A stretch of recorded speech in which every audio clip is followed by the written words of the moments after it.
బస్తీలో సమస్య ఉందంటే చాలు వెంటనే స్పందించి పరిష్కారం చూపించే నాయకుడిగా మాజీ కౌన్సిలర్ తలుగు అనిల్ గుర్తింపు పొందారు.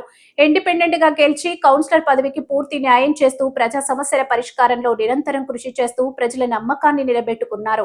ప్రత్యర్థుల విమర్శలు, అవమానాలను లెక్క చేయకుండా ప్రజల శ్రేయస్సే లక్ష్యంగా ముందుకు సాగుతున్న అనిల్ అతడే ఒక సైన్యంలా బస్తీ ప్రజల వెంట నిలుస్తున్నారని స్థానికులు చెబుతున్నారు.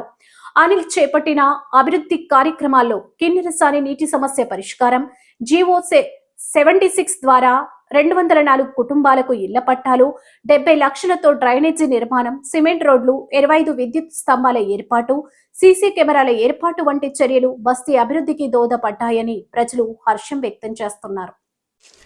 అందరికీ నమస్కారం. నా పేరు తలుగు అనిల్. నేను 5వ వార్డు మాజీ కౌన్సిలర్ని. గత ఎన్నికల్లో ఇండిపెండెంట్గా గెలిచి వార్డుని అనేక రకాలుగా అభివృద్ధి చేసుకోవడం జరిగింది. ఆ అభివృద్ధికి ప్రతిఫలం అభివృద్ధికి ఇన్ని రకాల అభివృద్ధి చేయడం జరిగింది. ఇప్పుడు ఈ ఎన్నికల్లో మళ్ళీ మా అమ్మని స్వతంత్ర అభ్యర్థిగా పోటీ నిలబెట్టడం జరిగింది. అనేక కుతంత్రాలు చేయడం జరిగింది అభ్యర్థిగా నిలబెట్టవద్దని చెప్పి. అయినా సరే మేము నిలబడ్డాము.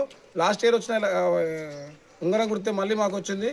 కాబట్టి నేను గతంలో చేసిన అభివృద్ధి కార్యక్రమాన్ని దృష్టిలో పెట్టుకొని ఈ ఎన్నికల్లో మా అమ్మగారిని భారీ విజయంతో గెలిపించాలని మీ అందరినీ కోరుకోవడం జరుగుతుంది.